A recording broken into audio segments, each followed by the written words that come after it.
리더십의 본질은 의사결정이다. 저는 이화여대 에코과학부의 장익원입니다. 리더가 하는 가장 쉬우면서도 어려운 일이 바로 이 의사결정입니다. 오늘은 이 의사결정에 대해서 좀 더 자세히 알아보겠습니다. 큰 주제로 이 박테리아의 의사결정, 집단지성, 독재적, 민주적 의사결정, 그다음에 의사결정의 속도에 대해서 자세히 보겠습니다. 자, 여기 대장균인데요. 대장균은 일종의 박테리아예요. 우리 사람의 대장에 많이 있다고 해서 이 대장균입니다. 그렇기 때문에 또 가장 연구가 많이 된 그런 박테리아이기도 해요. 이 박테리아는 원핵세포이고요. 대장균은 가장 간단한 생명체이고 가장 오래된 생명체이지만 절대 원시적인 생명체는 아닙니다. 우리 인간처럼 굉장히 많이 진화된 생명체입니다. 오늘 이 대장균이 도대체 어떻게 의사결정을 내릴 수가 있는지 좀 더 자세히 보겠습니다. 이 대장균에 약간 이렇게 실처럼 생긴 그런 편모라는 운동기관이 있습니다. 박테리아 하나당 뭐 2개에서 6개 정도의 편모가 있어요. 근데 이 편모가 막 이렇게 회전할 수가 있어요. 반시계 방향으로 막 회전하면은 이게 편모가 한 방향으로 이렇게 모입니다. 그래서 편모가 이렇게 뒤로 가고 박테리아가 막 그 회전하는 힘으로 앞으로 추진할 수가 있어요. 이에 비해서 시계 방향으로 회전을 하죠. 그러면은 이 편모가 그냥 쭉 이렇게 사방팔방으로 이렇게 펴져요. 그 제자리에서 뺑뺑 돌아요. 시계 방향으로 돌아요. 그래서 박테리아가 할 수 있는 운동은 딱 이 2가지 뿐입니다. 단지 이 2개만 가지고도 내가 원하는 그런 운동을 할 수가 있습니다. 지금 저쪽 방향으로 가고 싶어요. 자, 그러면은 지금 반시계 방향으로 편모를 회전한다고 했죠. 그럼 앞으로 쭉 추진을 해요. 그러다가 내가 너무 왔나? 그럼 이렇게 멈춰 서요. 그런 다음에 이 편모를 시계 방향으로 열심히 돌려요.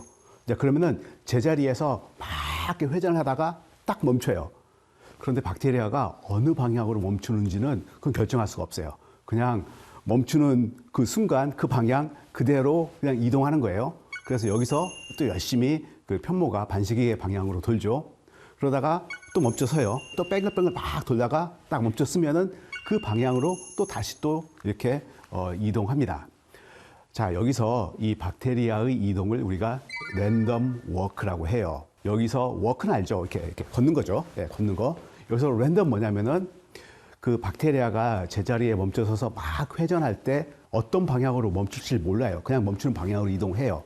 그래서 이것을 우리가 랜덤 워크라고 합니다. 박테리아에도 이렇게 화학 수용기가 있어요. 화학 수용기란 무엇이냐면은 어떤 물질의 냄새를 맡는 우리의 코나 아니면 혀와 같은 감각기관입니다. 자, 박테리아한테 필요한 그런 냄새는 일종의 먹이라고 할 수가 있겠죠. 자, 이렇게 유인제가 있고 기피제가 있어요. 자, 그래서 만약에 앞에 유인제가 있다. 그러면 내가 이제 그쪽 방향으로 계속 이동을 해 가겠죠. 근데 거기에 기피제가 있어요. 그러면 내가 가다가 멈추죠.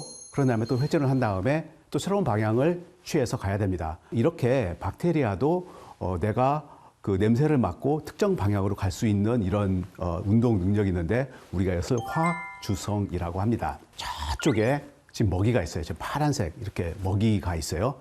네, 그쪽 방향으로 가고 싶어요. 그러면은 어떻게 내가 특정한 방향으로 갈 수가 있는지 한번 볼게요. 지금 여기서 쭉 가다 보니까 지금 이 방향에 좀 먹이 냄새가 좀 살짝 좀 줄어드는 것 같아요. 그럼 여기서 딱 멈춰요. 그런 다음에 제자리에서 빙글빙글 막 돌아요. 그런 다음에 특정 방향으로 갑니다. 또 다시. 그래서 새로운 방향을 취해서 갔어요. 그랬더니 더 멀어지는 거예요. 아니야. 그러면 또 멈춰. 근데 이때는 바로 멈춰요. 왜냐하면 내가 원하는 방향이 아니기 때문에 또 새로운 방향을 취해서 갑니다. 근데 이번에는 내가 원하는 방향이야. 그러면은 길게 쭉 갑니다. 자, 그래서 여기서 보면은 내가 원하는 방향으로 갈 때는 이 회전이 적어요. 그리고 길게 직진을 합니다.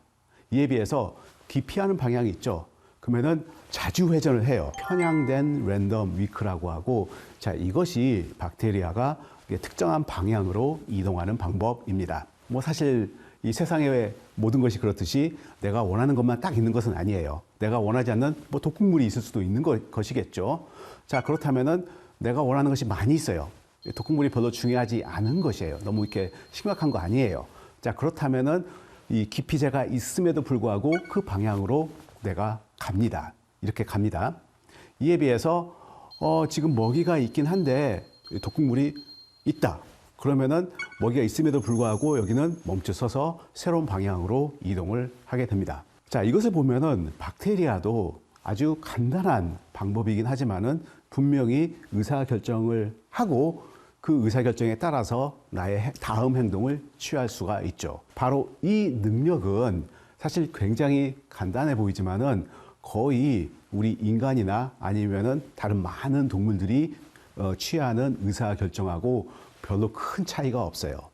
이 세상의 모든 동물은 더 나아가서 거의 모든 생물은 의사결정을 할 수 있습니다. 그리고 의사결정을 해야만 내가 원하는 것을 얻을 수가 있고 내가 기피해야 하는 것을 피할 수가 있어요. 이 동물 집단에서는 이 의사결정이 특히 리더의 의사결정이 굉장히 중요한데요.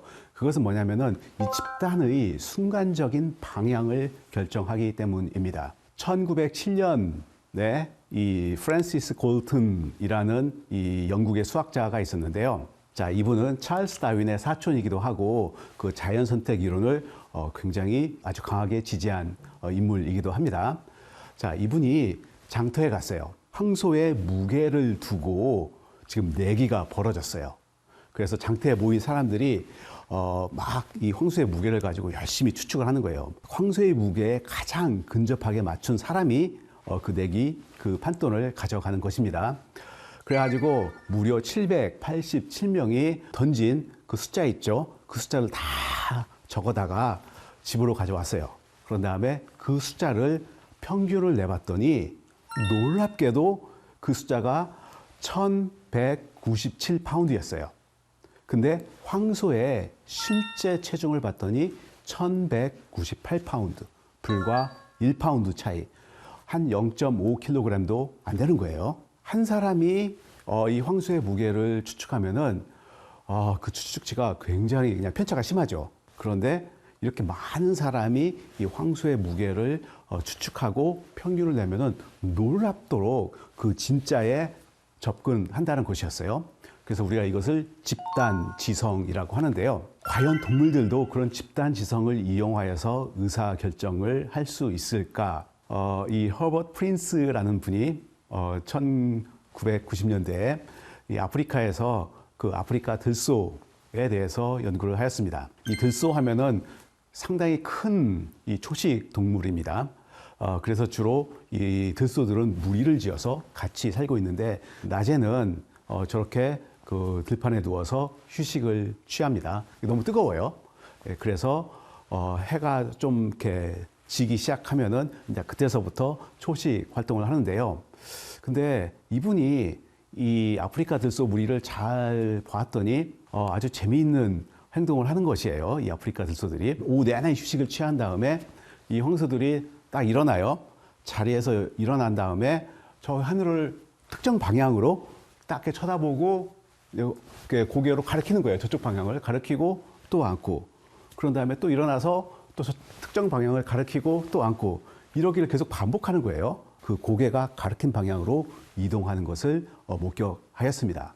그래서 이것을 자세히 더 연구를 해 봤더니 오늘 어디로 가서 초식 활동을 할 것인가를 투표하는 것이었어요. 어느 수 이상이면은 그쪽 방향으로 결정을 하고 무리 전체가 이동을 합니다. 바로 우리가 투표하는 거하고 하등의 차이가 없었습니다. 이러한 행동을 우리가 그 일종의 민주적 의사결정 또는 합의의 의사결정이라고 하는데요. 의외로 많은 동물들에서 발견되었습니다. 예를 들어서 지금 여기 그 물새들 있는데요. 이 고니인데 휴식 후에 어떤 특정한 방향으로 이동할 때 얘들도 마찬가지로 머리의 움직임을 이용하여서 특정 방향을 가리키고 이제 그쪽으로 이동할 수 있었습니다. 이 의사결정에는 크게 독재적 의사결정, 그다음에 민주적 의사결정이 있습니다. 장단점을 한번 살펴보겠는데요. 이 독자적 의사결정 하면은 이 코끼리 가모장의 의사결정입니다. 가모장은 혼자서 결정을 해요. 그러면은 이 구성원들은 약간 맹목적으로 이 가모장의 결정을 믿고 따르는 것입니다. 이에 비해서 민주적 의사결정은 다수가 참여하여서 합의를 이룬 다음에 결정을 내리죠. 자, 어느 방법이 좋을까요? 사실 어느 방법이 좋은가는 그 집단의 특징에 달려 있어요. 이 코끼리 집단은 그렇게 크진 않아요. 그리고 코끼리의 구성원들 있죠. 구성원들의 경험치를 다 합해도 이 가모장의 경험치를 따라갈 수가 없어요. 어떤 수컷이 어디에 살고 있는지, 먹이가 어디에 있는지, 이런 모든 정보를 이 가모장 할머니는 가지고 있지만 이 젊은 엄마들은 가지고 있지 않아요. 자, 이런 경우에 무리의 크기가 작고 정보의 편차가 심하게 나죠. 자, 이런 경우에는 독자적인 의사결정이 더 좋을 수도 있습니다. 그 독자적 의사결정의 문제점은 가끔 한 번씩 내리는 치명적인 의사결정이 집단을 망하게 할 수가 있어요. 이렇게 치명적인 결과를 초래한 이유가 마지막 한 번이 그 어떤 극단적인 의사결정이기 때문에 그래요. 그런데 민주적인 의사결정을 하게 되면은 극단적인 결정을 피할 수가 있어요. 왜냐하면은 민주적 의사결정이라는 것은 극단을 다 제외시켜요.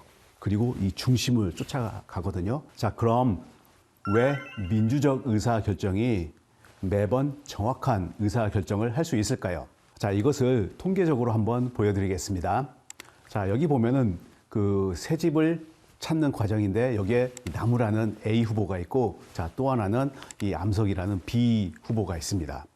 근데 어느 한 개인이 이 두 가지의 대안 중 정확하게 결정을 내릴 확률이 0.6이라고 해요. 이 0이면은 그 내가 완전히 잘못된 결정을 내리는 것이고 1은 정확한 결정을 내리는 것이거든요. 자, 한 마리 한 마리는 0.6이지만은 지금 여기에 100마리가 있고 이 100마리가 내린 의사 결정을 우리가 평균을 내죠. 자, 그렇게 되면은 그 평균치는 1에 가까워집니다. 다시 말해서 1이라는 것은 정확하다는 뜻이에요. 자, 우리가 의사 결정을 할 때 정확한 결정을 내리는 것도 중요하지만 어떤 경우에는 좀 빠르게 의사결정을 하는 것도 중요합니다. 자, 여기에 다시 또 가시고기가 등장했는데요. 그 가시고기가 지금 순간적으로 빠르게 의사결정을 해야 합니다. 자, 먼저 저 그 수조 한쪽 끝에 이 삼각형 보이죠? 이 삼각형 모양의 쐐기예요. 그래서 삼각형 모양 그 왼쪽 아니면 오른쪽을 지금 선택할 수밖에 없습니다. 그리고 오른쪽 끝에 보이면은 네모난 상자에 거기에 물고기, 가시고기 2마리가 있습니다. 자, 그리고 모형 포식자가 이 삼각형의 어느 한쪽에 있어요. 자, 그리고 이렇게 파란색으로 지금 점선으로 보이는데 이것은 뭐냐면은 모형 물고기가 지나가는 거예요. 이렇게요. 지금 방향은 모형 포식자가 있는 방향으로 이동한 것이에요. 자, 이번에는 모형 물고기가 포식자가 없는 그 반대 방향으로 이동했습니다. 자, 여기서 어느 방향이 맞는 방향인가요? 예, 당연히 포식자가 없는 방향으로 이동해야 되는 것이죠. 자, 그러면은 이 2마리가 만약에 이 모형 물고기를 따라가면은 정확하게 의사결정을 한 것이고 그 반대로 가면은 잘못 의사결정을 한 것이죠. 자, 그런데 자, 이것은 쉽게 의사결정을 내릴 수가 있는데 이 모형 물고기가 만약에 지금 저 포식자 방향으로 지금 따라가요. 그러면은 그 모형 물고기를 따라가면은 내가 잘못된 의사결정을 한 것이죠. 그 상자 안에 지금 가시고기가 있다고 했죠. 2마리를 넣을 수도 있고 4마리를 넣을 수도 있고 8마리를 넣을 수도 있습니다. 그런데 이 상자 안에 1마리나 2마리 있을 때는 이 가시고기들이 무조건 모형 물고기를 따라가요. 다시 말해서 이 모형 포식자가 있던 없던 무조건 모형 물고기를 따라갑니다. 다시 말해서 잘못된 의사결정을 내릴 수가 있는 것이죠. 자, 그런데 그 상자 안에 이 가시고기가 4마리 이상이면은 모형 포식자가 있는 방향으로는 절대 안 가요. 모형 포식자가 없는 방향으로만 이동합니다. 자, 이것을 보면은 자, 우리가 의사결정을 내릴 때 뭐 혼자 아니면은 뭐 2마리 정도 이렇게 정족수 미만인 경우에는 잘못된 의사결정을 내릴 수가 있어요. 자, 그렇지만 어느 정도 이 정족수 이상이면은 이 모형 물고기를 항상 따라가지 않고 이 정확한 안전한 방향으로 이동할 수가 있습니다. 자, 이렇게 정족수를 이용하게 되면은 빠르면서도 아주 정확한 의사결정을 동시에 할 수가 있습니다. 의사결정은 이 리더가 하는 가장 중요한 일이고, 의사결정의 방법 그리고 이 스타일은 그 집단이 속한 그런 특정한 환경에 맞춰서 결정됩니다. 이번 9강에서는요, 리더십의 본질인 의사결정에 대해서 알아보았고, 이 다음 시간에는 이합집산 사회에 대해서 더 알아보겠습니다.